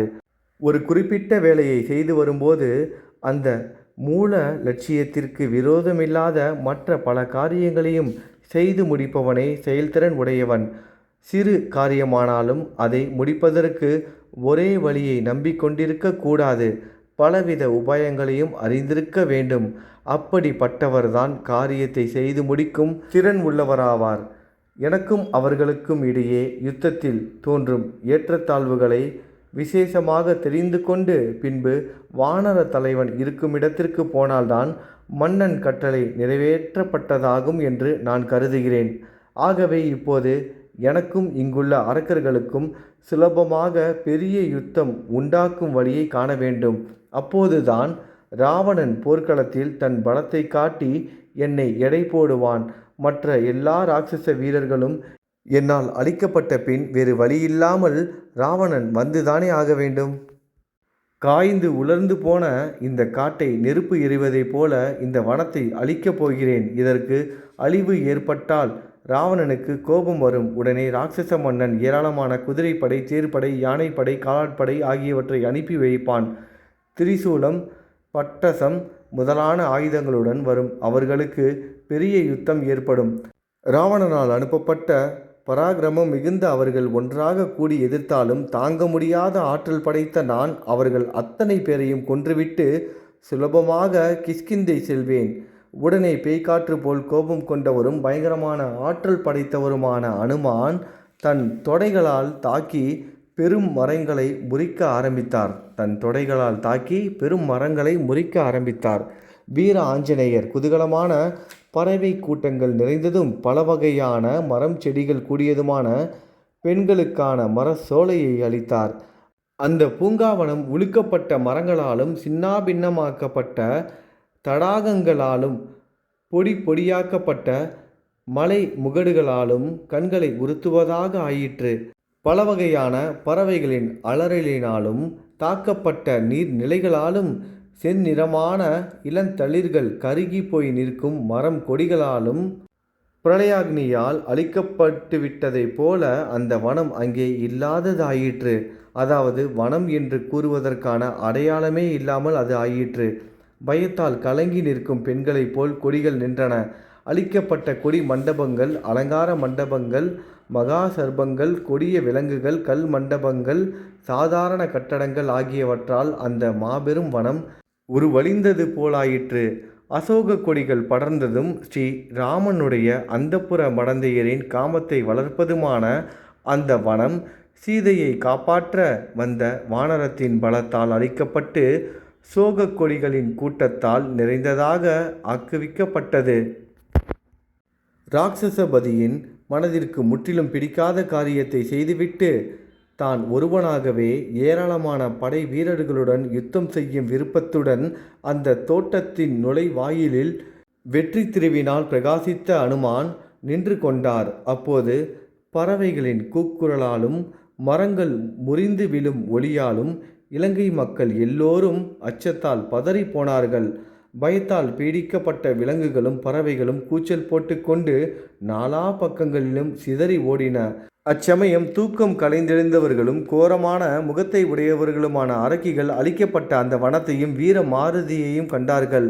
அவர்களை பார்த்தவுடன் பெருந்தோழரும் செயல் வல்லரும் மகாபலம் பொருந்தியவருமான அவர் அரக்கிகள் அஞ்சும்படியான பேருருவம் எடுத்துக்கொண்டார். மலை போல் நின்ற பேருடல் கொண்டு மிகவும் பலத்தோடு விளங்கும் வானரை பார்த்த ராட்சசிகள் உடனடியாக சீதாதேவியை பார்த்து, யார் இவன்? எங்கிருந்து வந்திருக்கிறான்? என்ன காரணத்திற்காக இங்கு வந்திருக்கிறான்? நீ எப்படி இவனுடன் பேசினாய் என்பதை சொல். இவன் யார், என்ன செய்ய போகிறான் என்பதை நீங்கள் தான் அறிவீர்கள். பாம்பின் கால் பாம்பு அறியும் என்பதில் சந்தேகமில்லை. நானும் இவனை கண்டு பயந்து கொண்டிருக்கிறேன். இவனை நான் அறியேன். இங்கு வந்திருக்கிற இவனை எனக்கு தெரியாது. இஷ்டம் போல் உருவம் எடுக்க வல்ல ராட்சசனாகவே கருதுகிறேன். சீதையின் சொற்களை கேட்டு அரக்கிகள் நானா பக்கங்களிலும் ஓடினார்கள். சிலர் ஸ்தம்பித்து நின்றார்கள். சிலர் ராவணனிடம் சொல்வதற்காக சென்றார்கள். விகார முகமுடைய ராட்சசிகள் ராவணனிடம் சென்று பயங்கரமான உருவம் படைத்த வானரத்தை பற்றி கூற ஆரம்பித்தார்கள். மன்னா, பேருடலும் எல்லையில்லா ஆற்றலும் கொண்ட ஒரு குரங்கு சீதையுடன் பேசிவிட்டு அசோகவனத்தில் நின்று கொண்டிருக்கிறது. மான்விழியான ஜனககுமாரி, நாங்கள் பல வழிகளில் கேட்டும் அந்த வானரம் பற்றி எதுவும் சொல்ல மறுக்கிறாள். வந்திருப்பவன் இந்திரனுடைய தூதனாக இருக்கலாம், அல்லது குபேரனுடைய தூதனாக இருக்கலாம். சீதையை தேடி கண்டுபிடிக்கும் நோக்கத்துடன் ராமனால் அனுப்பப்பட்டவனாக கூட இருக்கலாம். தங்கள் மனதிற்கு உகந்ததும் பல வகையான விலங்கு கூட்டங்கள் நிறைந்ததுமான அந்தப்புற தோட்டம் அற்புத தோற்றம் கொண்ட அவனால் சின்னாபின்னமாக்கப்பட்டு விட்டது. அவனால் துவம்சம் செய்யப்படாத இடமே அங்கு இல்லை. ஆனால் ஜனககுமாரியான சீதை இருக்கும் பகுதி மட்டும் அவனால் அழிக்கப்படவில்லை. அப்படி அழிக்காமல் விட்டு வைத்ததற்கு காரணம் என்ன? சீதையை காப்பாற்றுவதற்காகவே அல்லது களைத்து போய்விட்டதாலோ தெரியவில்லை. அவனுக்கு என்ன களைப்பாய் ஏற்படும்? அந்த சீதைதான் அவனால் காப்பாற்றப்பட்டு இருக்கிறாள். சீதைக்கு ஆபத்து ஏற்படக்கூடாது என்பதற்காகவே அவள் இருந்த இடத்தின் பக்கம் போகவில்லை. கவின்மிகு துளிர்களும் மலர்களும் நிறைந்த அந்த பழமையான சிம்சபா மரம் எங்கிருக்கிறதே, அதன் அடியில் சீதை உட்கார்ந்து இருக்கிறாளே, அதுவும் அவனால் காப்பாற்றப்பட்டு இருக்கிறது. அந்த மரத்தை ஆஞ்சநேயர் அழிக்கவில்லை. பயங்கரமான தோற்றமுடைய வானரத்திற்கு கொடுமையான தண்டனை கொடுக்க வேண்டும், உத்தரவு வேண்டும். சீதையோடு பேசியிருக்கிறான், காட்டை அழித்து இருக்கிறான். இவ்வளவு அக்கிரமங்களை செய்திருப்பவனுக்கு கடுமையான தண்டனை கொடுக்க வேண்டுமா? அரக்கர் நாயகரே, தாங்கள் மனதால் விரும்பிய சீதையுடன் உயிரை விட்டுவிட துணிந்தவன் அல்லாத வேறு எவன்தான் உரையாட முடியும்? சீதையுடன் தனிமையில் பேசிய அவன் இன்னமும் உயிரோடு இருக்கலாமா? அரக்கியரின் சொற்களை கேட்ட அரக்கர் தலைவனான ராவணன் கோபத்தால் கண்கள் சுழல கொழுந்து விட்டு எரியும் நெருப்பில் நெய் வார்த்ததைப் போல கனன்றான். எரிந்து கொண்டிருக்கும் 2 விளக்குகளிலிருந்து எண்ணெய் துளிகள் சுடராய் விழுவதைப் போல சினத்தால் கொதித்து கொண்டிருந்த அவனுடைய கண்களிலிருந்தும் நீர்த்துளிகள் விழுந்தன. தனக்கு நிகரான சூரர்களான கிங்கரர்கள் என்னும் பெயருடைய ராட்சசர்களை அனுமனை அடக்குவதற்காக பராக்கிரமசாலியான அவன் ஆணையிட்டு அனுப்பி வைத்தான். கிங்கரக்கர்கள் என்று பெயர் பெற்ற அவர்களில் மிகவும் ஆற்றலுடைய 80,000 மறைத்து வைத்த ஆயுதங்கள், உலக்கைகள் ஆகியவற்றை கைகளில் தூக்கி தாங்கிக் கொண்டு அரச மாளிகையிலிருந்து புறப்பட்டு சென்றார்கள். அவர்கள் பெருவயிறு படைத்தவர்கள், பெரிய பற்களை கொன்றவர்கள், பயங்கரமான தோற்றமுடையவர்கள், பெரும் பலசாலிகள், எல்லோரும் போரில் வெறி கொண்டவர்கள், அனுமானை பிடிப்பதிலேயே கருத்துடையவர்கள். வெற்றி செல்வியை உடையவரும் மலை போன்றவருமான ஆஞ்சநேயர் தன் வாளை பூமியில் அடித்து பெருங்குரல் எழுப்பினார். வாயுவின் மைந்தரான அனுமான் மிகப்பெரிய வடிவம் எடுத்து கொண்டு இலங்கை நகரமே பேரொளியால் நிரம்பும்படியாக அச்சமின்றி சிங்கநாதம் செய்தார். அந்த பெரும் சப்தம் மிகவும் எதிரொலியை கிளப்பியதால் ஆகாயத்தில் பறந்து கொண்டிருந்த பறவைகள் தம் நிலை குலைந்து கீழே விழுந்தன. அவர் உரத்த குரலில் இவ்வாறு முழங்கினார்: அதிபலசாலியான ஸ்ரீராமனுக்கு வெற்றி, மகாபலசாலியான லட்சுமணனுக்கு வெற்றி, ஸ்ரீ ரகுநாதனால் பாதுகாக்கப்படும் சுக்ரீவ மன்னருக்கு வெற்றி. நல்லதையே செய்பவரும் கோசல நாட்டு மன்னருமான ஸ்ரீராம பிரபுவின் அடிமை நான், மாருதியின் மைந்தன் அனுமான் என்று பெயர். எதிரிகள் படைகளை அழிக்கும் ஆற்றல் உடையவன். 1000 ராவணர்கள் யுத்தத்தில் என் பலத்திற்கு ஈடு கொடுக்க முடியாது. பாறைகளை எரிந்தும் ஆயிரக்கணக்கில் மரங்களை வீசியும் லங்காபுரியை கதிகலங்க செய்து சீதாதேவியை வணங்கி எல்லா ராட்சசர்களும் பார்த்து கொண்டிருக்கும் போதே வந்த காரியம் கைகூடியவனாக செல்லப் போகிறேன். ஆஞ்சநேயருடைய பெரிய சப்தத்தால் அவர்கள் மிகவும் அச்சமடைந்தார்கள். மழைக்கால மேகத்தைப் போல உன்னதமாக ஆகாயத்தின் அளவாக நிற்கும் அனுமனை பார்த்தார்கள். அரசனின் ஆணையை நிறைவேற்றுவதற்கு துணிச்சலுடன் உறுதி கொண்ட அரக்கர்கள் பலவிதமான பயங்கர ஆயுதங்களுடன் ஆயிரக்கணக்கில் அவர் மேல் பாய்ந்தார்கள். எல்லா பக்கங்களிலும் சூரர்களான அரக்கர்களால் சூழப்பட்ட மிக்க பலசாலியான அவர் வாயிற்படியில் சார்த்தி வைக்கப்பட்டிருந்த மிக பெரிய இரும்பு உலக்கையை எடுத்து கொண்டார். அவர் அந்த உலக்கையை கொண்டு அரக்கர்களை கொன்றார். கருடன் ஒளி வீசும் சர்ப்பத்தை கவ்விக்கொண்டு செல்வதைப் போல வீரரான ஆஞ்சநேயர் கையில் உலக்கையுடன் ஆகாயத்தில் சஞ்சரித்தார். மாருதி மைந்தர் கிங்கரக்கர்களான வீர ராட்சசர்களை கொன்று மேலும் யுத்தத்தை எதிர்பார்த்து வாசற்படி அருகே வந்து நின்றார். அங்கிருந்த ராட்சசர்கள் உயிர் பிழைத்திருந்த சிலர் ஓடி சென்று எல்லா கிங்கரக்கர்களும் கொல்லப்பட்டு விட்டார்கள் என்று ராவணனிடம் தெரிவித்தார்கள். பலம் மிகுந்த அரக்கர் படை கிங்கர் படை அழிக்கப்பட்டு விட்டது என்பதை கேட்ட மன்னன் கோபத்தால் கண்களை உருட்டி, பராக்கிரமத்தில் ஈடு இணை இல்லாதவனும் யுத்தத்தில் வெல்வதற்கு அரியவனுமான பிரகஸ்த குமாரனான ஜம்புமாலியை அசோகவனத்திற்கு அனுப்பி வைத்தார். ஜம்புமாலி வில்லேந்தியவனாக வெளியே புறப்பட்டான். சிவந்த மாலைகளையும் ஆடைகளையும் அணிந்தவன், அழகிய குண்டலம் தரித்தவன், பெரிதாக கண்களை சுழற்றுபவன், கொடுமையானவன், போரில் வெற்றி கொள்ள முடியாதவன், இந்திரனுடைய வில்லுக்கு ஒப்பான தன்னுடைய வில்லில் வேகமாக நாணேற்றி பேரொளி வாய்ந்த பானத்தை பொருத்தி வஜ்ராயுதம் போலும் இடி முழக்கம் போலும் முழங்கினான். அந்த மாபெரும் வில்லின் நானொலியினால் திக்கு திசைகளும் ஆகாய மண்டலம் திடீரென்று நிரப்பப்பட்டன. கோவேறு கழுதைகள் பூட்டப்பட்ட தேரில் வலம் வரும் அவனை பார்த்து அனுமான் உற்சாகம் கொண்டு மகிழ்ந்தார். கர்ஜனையும் செய்தார். நுழைவாயிலின் குறுக்கே இருந்த அனுமானை தோல் வலிமையுடைய ஜம்புமாலி கூரான அன்புகளால் துளைத்தான்.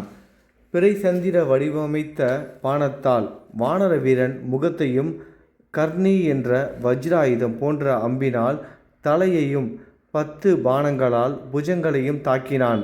அம்புகளால் தாக்கப்பட்ட அவருடைய மாருதியின் செம்மையான முகம் சரத்காலத்தில் சூரிய கிரகணங்களால் மலர்விக்கப்பட்ட மலர்ந்த தாமரை போல் ஒளிர் வீசியது. ஆகாயத்தில் செஞ்சந்தன துளிகளால் நனைக்கப்பட்ட ஒரு மாபெரும் தாமரை போல் அவருடைய சிவந்த முகம் இரத்த துளிகளால் அழகாக விளங்கிற்று. ராட்சசனுடைய பானங்களால் அடிபட்ட மாவீரரான அனுமான் மிகவும் கோபம் கொண்டார். உடனே பக்கத்தில் இருந்த மிகப்பெரிய பாறையை பார்த்தார். பலசாலியான அவர் திடீரென்று அதனை பெயர்த்தெடுத்து வேகமாக வீசினார். சினம் கொண்ட அரகன் 10 பானங்களால் அதை அடித்தான். போரில் வல்லவரான அனுமான் தன்னுடைய செயல் வீணாகி போனதைக் கண்டு மிக பெரிய பனைமரத்தை பிடுங்கி சுழற்றினார். வானரர் பனைமரத்தை சுழற்றி கொண்டிருப்பதை பார்த்த பலசாலியான ஜம்புமாலி அவர் மீது அநேக பானங்களை ஏவினான். பனை மரத்தை 4 பானங்களால் முறித்தான். வானரரின் புஜத்தில் 5 பானங்களையும் தலையில் 1 பானத்தையும் மார்பில் 10 பானங்களையும் செலுத்தினான். அம்புகளால் நிறைக்கப்பட்ட சரீரத்தை கொண்ட அவர் மிகவும் கோபம் கொண்டு முன்பு உபயோகப்படுத்திய இரும்பு உலக்கையை எடுத்து வேகமாக சுழற்றினார். அளவற்ற பலமும் மிகவும் வேகமும் உடைய அவர் இரும்பு உலக்கையை வேகமாக சுழற்றி ஜம்புமாலியின் அகன்ற மார்பில் விழ செய்தார். பலசாலியான ஜம்புமாலி திடீரென்று அவரால் தாக்கப்பட்டதால் உயிரிழந்து அவனது அங்கங்களும் அணிகலன்களும் பொடி பொடியாகி தரையில் வீழ்ந்தான். முன்னரே கோபத்தால் மிகவும் சிவந்து போன கண்களை கொண்ட ராவணன் மகாபலம் பொருந்திய கிங்கரக்கர்களும் ஜம்புமாலியும் அழிக்கப்பட்டார்கள் என்பதை கேட்டு மேலும் கோபம் கொண்டான். சினத்தால் செக்க சிவந்து சுழலும் கண்களை உடைய அந்த அரக்க மன்னன் பலசாலியான பிரகஸ்த குமாரன் கொல்லப்பட்டதும் உடனே மிகவும் வீரிய பராக்கிரமமுடைய மந்திரி குமார்களுக்கு வான வீரருடன் போரிடும்படி ஆணையிட்டான். அக்னியைப் போல் சுடர்விடும் மந்திரிகளின் குமாரர்கள் 7 ராவணனால் கட்டளையிடப்பட்டு அரண்மனையிலிருந்து புறப்பட்டு சென்றார்கள். பெரும் படையால் சூழப்பட்டவர்கள், வில் ஏந்தியவர்கள், மகாபலம் பொருந்தியவர்கள், அஸ்திர வித்தை தெரிந்தவர்கள், தரமானவர்கள், ஒவ்வொருவரும் தானே ஜெயிக்க வேண்டும் என்ற விருப்பமுடையவர்கள், தங்கமயமான சாளரங்களால் மறைக்கப்பட்டதும் இடி போன்று சப்தமிட்டு கொண்டு செல்வதும் குதிரைகள் பூட்டியதுமான பெரிய ரதங்களில் எல்லையற்ற பராக்கிரமம் கொண்ட அவர்கள் மின்னலடிக்கும் மேகங்கள் போல பூரித்து போனவர்களாய் பொன்னொளி வீசும் விற்களில் நானேற்றி டங்காரம் செய்து கொண்டு போனார்கள். கிங்கரக்கர்கள் கொல்லப்பட்டதை அறிந்த அவர்களுடைய தாய்மார்களும் உற்றார் உறவினர்களும் சோகத்தால் சித்தம் கலங்கினார்கள். பொன் அணிகலன்கள் பூண்ட அவர்கள் 7 மந்திரி குமாரர்கள் ஒருவரை ஒருவர் இடித்து முந்திக்கொண்டு அசோகவன வாசற்படி இருந்த அனுமான் மேல் விழுந்தார்கள். மழைக்காலத்து மேகங்கள் போல் அம்பு மாறி பெய்து கொண்டு இடி போல் கர்ஜிக்கின்ற ரதங்களால் அவரை சூழ்ந்து கொண்டார்கள். அம்பு மலையால் மூடப்பட்ட அனுமான் பெரும் மலையால் மூடப்பட்ட மகா பர்வதம் போல் விளங்கினார்.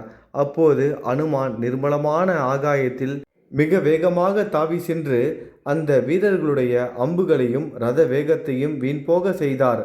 ஆகாயத்தில் வான் வில்லால் அலங்கரிக்கப்பட்ட மேகங்களிடையே வாயு பகவான் விளையாடுவதைப் போல வில்லேந்திய அவர்களுடன் விளையாடி கொண்டு ஆகாயத்தில் வாயுகுமாரர் விளங்கினார். பயங்கரமான ஒரு சப்தத்தை செய்து அந்த ராட்சச படையை பயத்தால் நடுங்க செய்து அவர் மிகவும் வேகமாக அவர்களுக்கு நடுவே பாய்ந்தார். எதிரிகளை வாட்டுபவரான அனுமான் சிலரை உள்ளங்கையால் அடித்து கொண்டார், சிலரை கால்களாலும் சிலரை முஷ்டியாலும் தாக்கி கொன்றார், நகங்களால் சிலரை கிழித்தார். வானர வீரர் சிலரை மார்பினால் தேய்த்தார், சிலரை தொடையால் நசுக்கினார். அவருடைய பயங்கர சப்தம் கேட்டு நடுநடுங்கி அங்கேயே தரையில் விழுந்து மாண்டனர் சிலர். இப்படி அவர்கள் பூமியில் விழுந்து மாண்டவுடன் அந்த படை முழுவதும் மிகவும் பயம் கொண்டு 10 திசைகளிலும் சிதறி ஓடியது. யானைகள் விகாரமாய் ஓலமிட்டன, குதிரைகள் தரையில் விழுந்தன. அழிக்கப்பட்ட இருக்கை கொடி குடைகளுடன் ரதங்கள் சிதறி தரையில் நிரம்பி கிடந்தன. வழியிலுள்ள ஆறுகளில் இரத்த வெள்ளம் காணப்பட்டது. பலவிதமான சோக ஒலிகளால் இலங்கை நகரம் முழுவதும் கலை இழந்தாயிற்று. மகாபலம் யுத்த பராக்கிரமமும் உடைய வானர வீரர் பேராற்றலுடைய அந்த அரக்கர்களை கொன்றபின் தொடர்ந்து வரப்போகும் அரக்கர்களுடன் போர் புரிய விருப்பம் கொண்டு அந்த தோரண வாயிலையே சென்றடைந்தார் வீர ஆஞ்சநேயர். பேராற்றல் கொண்ட மாருதியால் மந்திரி குமாரர்கள் கொல்லப்பட்டார்கள் என்பதை அறிந்த ராவணன் மனக்கலக்கத்தை அடக்கி கொண்டு அடுத்த நடவடிக்கையை மேற்கொண்டான். வாயு வேகத்தில் போர் செய்பவர்களும் அனுமானை பிடிப்பதற்கு துடித்து கொண்டிருப்பவர்களும் வீரர்களும் யுத்த தந்திர வல்லுநர்களுமான விருபாக்சன், யூபாக்ஷன், துர்தரன், பிரகசன், பாசகர்ணன் ஆகிய 5 படைத்தலைவர்களுக்கும் ஆணை பிறப்பித்தான் ராவணன். சேனாதிபதிகளே, நீங்கள் ஏராளமான 4 வகை படையுடன் செல்லுங்கள். எப்படியும் அந்த குரங்கு அடக்கப்பட வேண்டும். அந்த வனத்திற்கு சென்று ஜாக்கிரதையாக அதன் அருகே போக வேண்டும். இடம் காலத்திற்கு தக்கபடியான காரியத்தை செய்யுங்கள். அதனுடைய செயல்பாடுகளை ஆலோசித்து பார்த்தால் அதை ஒரு சாதாரண குரங்காக நான் எண்ணவில்லை. மிகவும் பலம் கொண்ட அந்த பெரிய ஜந்து நிச்சயமாக இந்திரன் தன்னுடைய தவ மகிமையால் நம் அழிவின் பொருட்டு சிருஷ்டிக்கப்பட்டதாக இருக்கலாம். தேவர்கள், அசுரர்கள், மகரிஷிகள், நாகர்கள், யக்ஷர்கள், கந்தர்வர்கள் ஆகியோர் உங்கள் எல்லோருடைய ஒத்துழைப்பினாலும் என்னால் ஜெயிக்கப்பட்டு இருக்கிறார்கள். அதனால் அவர்கள் நமக்கு கொஞ்சமாவது கெடுதல் செய்ய பார்ப்பார்கள். இதில் சிறிதும் சந்தேகம் இல்லை. எனவே பொறுமையுடன் அதை அடக்கி கைப்பற்றுங்கள். பயங்கரமான சக்தி வாய்ந்த அந்த குரங்கை லேசாக மதிப்பிட்டு விடாதீர்கள். மிகவும் பராக்கிரமம் படைத்த வானரர்களான வாலி சுக்ரீவர்களையும் பலசாலியான ஜாம்பவனையும் நான் முன்பு பார்த்து இருக்கிறேன். பெருமுயற்சி செய்து இந்த பிராணியை அடக்கி காட்டுங்கள். 3 உலகங்களிலும் உள்ள தேவர்கள், அசுரர்கள், மனிதர்கள், இந்திரர்கள் ஒன்றாக கூடி வந்தாலும் போர்க்களத்தில் உங்கள் எதிரே நிற்க முடியாது. என்றாலும் ராஜநீதிப்படி போரில் வெற்றியை விரும்புகிறவன் வெகு கவனமாக தன்னை காப்பாற்றிக் கொள்ள வேண்டும். ஏனென்றால் போர் முடிவு என்பது நிச்சயமில்லாதது. தலைவரின் ஆணையை செவிமடுத்த மகாபலசாலிகளான அவர்கள் அனைவரும் நெருப்பை போல் ஒளிவீசி கொண்டும், இரதங்கள், மதம் கொண்ட யானைகள், வேகமாக ஓடவல்ல குதிரைகள், கூரிய பலவிதமான சஸ்திரங்கள் முதலியவற்றாலும் சேனைகளாலும் சூழப்பட்டு சென்றார்கள். அங்கே ஒளிவீசி கொண்டிருந்த அனுமானை அரக்க வீரர்கள் பார்த்தார்கள். அவரை பார்த்த உடனேயே எல்லா பக்கங்களிலும் இருந்த அவர்கள் எல்லோரும் அங்கங்கு இருந்தவாறே அந்தந்த பயங்கரமான ஆயுதங்களை வீசி எறிந்து அவர் மேல் பாய்ந்தார்கள். சுதர்தரனுடைய அம்புகள் இரும்பாலானவை, கூர்மையானவை, பட்டை தீட்டப்பட்டவை, பொன்முகப்பை உடையவை. அவன் கருணைதல் போன்று ஒளிவீசும் பானங்களை அனுமன் மீது குறிபார்த்து விட்டான். அந்த 5 பானங்களாலும் தலையில் துளைக்கப்பட்ட மாருதி 10 திசைகளிலும் எதிரொலிக்கும்படியாக கர்ஜித்து கொண்டு ஆகாயத்தில் தாவினார். அப்போது மகாபலசாலியும் வீரனும் இரதத்தில் இருந்தவனும் நானேற்றிய வில்லுடன் கூடியவனுமான சுதர்தரன் 100கணக்கான கூரிய பானங்களை அவர் மேல் செலுத்தினான். ஆகாயத்தில் சரமாரி பொழியும் அவனை சரத்கால மேகத்தை சிதறடிக்கும் வாயு போல அனுமான் சிதறடித்தார். மழைக்காலத்தின் முடிவில் நீர்ப்பொழியும் மேகங்களை காற்று சிதறடிப்பது போல துர்த்தரனால் துன்புறுத்தப்பட்ட வாயுகுமாரர் பெருங்குரல் எழுப்பி விரைவாக பேருடலும் எடுத்துக்கொண்டார். அவர் உயரே வெகு தூரம் சென்று பர்வதத்தின் மேல் விழும் இடிக்கூட்டத்தைப் போல சுதர்தரனுடைய தேரின் மேல் வேகமாக குதித்தார். உடனே இரதத்தின் ஏர்கால் முறிந்து விழுந்தது. 8 குதிரைகளும் மாண்டு போயின. உயிரற்றவனாக சுர்தரனும் தரையில் விழுந்தான். அவன் பூமியில் விழுந்து விட்டதைக் கண்டு பிறரால் வெல்ல முடியாதவர்களும் எதிரிகளை அடக்கியவர்களும் கோபம் கொண்டவர்களுமான விருபாக்ஷனும் யூபாக்ஷனும் அவர் மேல் பாய்ந்தார்கள். அவர் உடனே எழும்பி குதித்து ஆகாயத்தில் தாவினார். தோல் வலிமை பெற்றவரும் பலசாலியும் கருடனை போல் பராக்கிரமமும் கொண்ட அவரை முத்கரம் என்னும் ஆயுதத்தால் அவர்கள் அடித்ததும் அவர்களுடைய அரக்கர்களின் வேகத்தை காட்டிலும் அதிவேகத்தோடு மறுபடியும் பூமியில் குதித்தார். அவர் ஒரு பனைமரத்தை பெயர்த்தெடுத்து அவ்விரு ராட்சச வீரர்களையும் அடித்து கொன்றார். ஆற்றல் மிகுந்த வானரரால் அம்மூவரும் கொல்லப்பட்டதை அறிந்து மிகவும் வேகமாக பிரகசன் அனுமானை தாக்கினான். கோபம் கொண்ட பாஸ்கரனும் ஒரு சூலத்தால் தாக்கினான். பெரும் புகழோடு வீற்றிருக்கும் அனுமனை கூர்மையான நுனியுடைய பட்டா கத்தியால் ஒரு புறத்தில் பிரகசன் தாக்கினான். அந்த வானர வீரரை ராட்சசனான பாசகர்ணன் சூலத்தால் தாக்கினான். அவர்களால் சரீரம் முழுவதும் காயப்படுத்தப்பட்டு இரத்தம் தேய்ந்த ரோமங்களுடன் இருந்த மாருதி கோபத்தால் சிவந்த பாலசூரியனைப் போல் தோற்றமளித்தார். வானர வீரரான அனுமான் விலங்குகள், துஷ்ட ஜந்துக்கள், மரங்கள் ஆகியவற்றோடு கூடிய ஒரு மலை முகட்டை பெயர்த்து எடுத்து வீசி எறிந்து அவ்விரு ராட்சசர்களையும் கொன்றார்.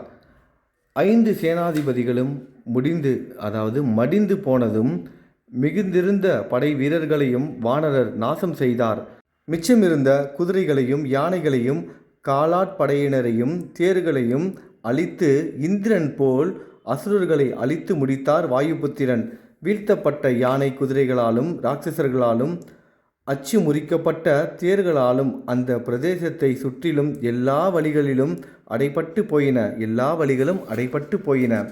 வீரர்களான சேனாதிபதிகளை படை வீரர்களோடும் வாகனங்களோடும் போர்க்களத்தில் வீழ்த்தி பிரளய காலனை போல் விளங்கிய அனுமான் அந்த வாயிற்படியின் சமீபம் சென்று சற்று இளைப்பாறினார். தன்னால் அனுப்பப்பட்ட 5 படைத்தலைவர்களும் அவர்களுடன் சென்ற படை வீரர்களும் வாகனங்களும் அனுமானால் அளிக்கப்பட்டதை கேட்ட ராவணன் யுத்தம் செய்வதற்கு துடித்து கொண்டு எதிரில் நின்று கொண்டிருந்த அக்ஷகுமாரனை நோக்கினான். ராவணனுடைய பார்வையினாலேயே ஆணையிட்டவனாக பராக்கிரமம் மிக்க அவன் தங்க வேலைப்பாடுகள் கொண்ட வில்லை எடுத்துக்கொண்டு வேள்விச்சாலையில் எரியும் தீயை போல நின்றான் அக்ஷயகுமாரன். பின் மிக பெரிய ஒரு தேரில் ஏறி பெருவானரான அனுமானை நோக்கி சென்றான். அந்த தேர் அளவற்ற தவத்தை செய்ததால் பெறப்பட்டது.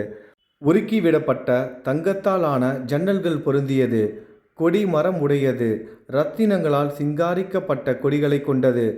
மனோவேகம் போல் செல்லக்கூடிய 8 குதிரைகள் பூட்டப்பட்டது. தேவ அசுரர்கள் நெருங்க முடியாதது. தடையில்லாமல் எல்லா திசைகளிலும் செல்லக்கூடியது. சூரியன் போல் ஒளி வீசுவது. வான வீதியில் செல்லக்கூடியது. எப்போதும் ஆயத்த நிலையில் இருப்பது. சூரியன் போல் பேரொளி வீசும் அந்த தேரில் ஏறி தேவர்களுக்கு ஒப்பான வீரம் படைத்த அவன் ஏறி சென்றான். அவன் படைகளுடன் கூட குதிரைகள், யானைகள், பெருந்தேர்கள் எழுப்பிய பேரொளியால் ஆகாயத்தையும் மலைகள் நிறைந்த பூ உலகையும் நிரப்பிக்கொண்டு வாயிற்படியில் உட்கார்ந்து இருந்த திறமைமிக்க வானரரை அடைந்தான். சிங்கத்தை போன்ற கண்களுடைய அக்ஷகுமாரன் பிரளயகால அக்னி போல பிராணிகளை அழிக்கும் அனுமான் இருக்குமிடம் வந்து ஆச்சரியத்தால் பரபரப்படைந்து அலட்சியமாக உட்கார்ந்து இருக்கும் அனுமனை கௌரவமாக பார்வையால் பார்த்தான். அந்த வானரரின் வேகத்தையும் எதிரிகளிடம் காட்டப்படும் பராக்கிரமத்தையும் தனது பலத்தையும் சீர்தூக்கி பார்த்து, பனிக்கால முடிவில் உக்கிரமாக வளரும் சூரியனைப் போல தன்னுடைய பலத்தால் வளர்ந்தான். கர்வம் கொண்டவரும் களைப்பு நீங்கியவரும் எதிரிகளை வெற்றி கொள்வதில் பிடிவாதமும் உள்ளவருமான அனுமனை மிக்க மனோபலமுடைய அக்ஷன் கையில் வில்லும் அம்பும் ஏந்தியவாறு பார்த்தான். தங்கப்பதக்கம், தோல்வலை ஆகிய குண்டலங்கள் தரித்தவனும் மிக கொடிய பலம் உள்ளவனுமான அவன் வானர வீரரை நேருக்கு நேர் சந்தித்தது ஒப்பில்லாததாக இருந்தது. தேவர்களுக்கு மனக்கலக்கத்தை கொடுக்கக்கூடியதாக இருந்தது. அனுமானுக்கும் அக்ஷகுமாரனுக்கும் இடையே நிகழ்ந்த போரை கண்டு பூமி சுற்றிற்று. சூரியன் கதிர்கள் வெம்மையில்லாமல் இருந்தன. வாயு சலிக்கவில்லை. மலை நடுங்கிற்று. வானம் பேரொளி செய்தது. பெருங்கடல் பொங்கி எழும்பியது. அப்போது நன்றாக குறிப்பார்த்து நான் ஏற்றி இலக்கை நோக்கி செலுத்தும் வித்தையை முறைப்படி அறிந்திருந்த அக்ஷகுமாரன் தங்க கட்டுகளுடன் இறகுகளால் அலங்கரிக்கப்பட்ட கூர்மையான கொடிய விஷமுள்ள மகா சர்ப்பங்களை போன்ற 3 பானங்களை அனுமானின் தலைமேல் விழ செய்தான். அந்த பானங்கள் அனுமன் தலைமீது ஒரே சமயத்தில் விழுந்ததால் இரத்தம் பெருகிய நிலையில் உடல் முழுவதும் பூசப்பட்டவரானார். வட்டமான கண்களை உடைய அனுமான் அம்புகளாகிய கிரகணங்களால் உதயகால சூரியனைப் போல கிரகணங்களையே மலையாக கொண்ட ஒரு சூரியன் போல பிரகாசித்தார். வானர மன்னனின் உத்தம அமைச்சரான அவர் யுத்தத்தில் பயன்படுத்தப்படும் பல்வகை ஆயுதங்கள், அழகிய வில் முதலியவற்றுடன் நிற்பவனும் மாபெரும் மன்னனின் குமாரனுமான அவனை பார்த்து மகிழ்ச்சி அடைந்தார். அவனுடன் யுத்தம் செய்வதற்காக தன்னை பெருக்கிக் கொண்டார். மந்திரமலையின் உச்சியில் விளங்கும் சூரியனை போன்ற அவர் வளர்ந்துவிட்ட கோபத்துடன் பலமும் வீரியமும் கூடியவராக படைகள் வாகனங்களுடன் கூடிய அக்ஷகுமாரனை அக்னிஜ்வாலை போன்ற கடுமையான பார்வையால் எரித்தார். யுத்தத்தில் பயங்கரமான பராக்கிரமத்தை காட்டுபவனும் வளர்ந்து வரும் தேஜஸ், பலம், வீரியம் உடையவனுமான அக்ஷகுமாரனை களத்தில் பார்த்து மகிழ்ச்சியால் மேக கர்ஜனைக்கு ஒப்பான பேரொளி எழுப்பினார் அனுமான். அவன் சிறுபிள்ளைத்தனத்தால் வீரியத்தால் கர்வம் கொண்டு வர வர வளர்ந்து கொண்டு போகும் கோபத்துடன் இரத்தம் போல் சிவந்த கண்களுடன் காட்டில் புற்களால் மறைக்கப்பட்ட பெருங்கிணற்றை நெருங்கும் யானை போல யுத்தத்தில் நிகரற்றவரான வானரரை எதிர்கொண்டான். திடீரென்று அவனால் போடப்பட்ட பானங்கள் தாக்கப்பட்ட அனுமான் மேக கூட்டங்களில் உண்டாகும் இடி போன்று சப்தம் எழுப்பினார். கைகளையும் தொடைகளையும் விரித்து பயங்கரமாக தோற்றம் கொண்டு வாயுகுமாரர் விரைவாக வானில் பாய்ந்தார். ராட்சசர்களுள் முக்கியமானவனும் தேரில் இருப்பவனும் தேர்ப்படை வீரரில் மிக சிறந்தவனுமான அவன் மேகம் பர்வதத்தின் மேல் கல்மலை பொழிவதைப் போல வானத்தில் பாய்ந்த அவரை பானங்களால் தாக்கினான். பயங்கரமான பராக்கிரமம் படைத்த அனுமான் அவனுடைய அந்த அம்புகளை விலக்கி கொண்டு அம்புகளுக்கிடையே புகுந்து செல்லும் காற்றைப் போல் சர் என்று வெளிக்கிளம்பி மனோவேகத்துடன் வாயு சஞ்சரிக்கும் வான வீதியில் திரிந்தார். கையில் வில்லை கொண்டவனும் யுத்த ஆவேசம் கொண்டவனும் சிறந்த பானங்களை பொழிந்து ஆகாயத்தை மறைப்பவனுமான அக்ஷகுமாரனை நன்றாக பாராட்டும் பார்வையால் பார்த்தார். வாயுகுமாரர் இவ்வளவு சிறந்த வீரனை கொல்ல வேண்டுமா என்று சிந்தனை செய்தார். இளம் வயதிலேயே சிறந்த வீரனாக விளங்குபவனும் பேருடல் கொண்டவனுமான அக்ஷகுமாரனால் சரங்களால் துளைக்கப்பட்ட மார்பினை உடையவரும் யுத்த நுணுக்கங்களை அறிந்தவரும் தோல் வலிமை பெற்றவருமான அவர் சண்டையில் இவனை எவ்வாறு வெற்றி கொள்வது என்று சிந்தித்தார். பால சூரியனை போன்ற காந்தி படைத்தவனும் மிகவும் பலமுள்ளவனுமான இந்த அக்ஷகுமாரன் சிறுவனாக இருந்தாலும் பெரியவனைப் போல் யுத்த காரியங்களை செய்கிறான். எல்லா வகையான யுத்தங்களிலும் கைதேர்ந்தவனாக இருக்கிறான். இவனை கொல்வதற்கு எனக்கு மனம் வரவில்லையே.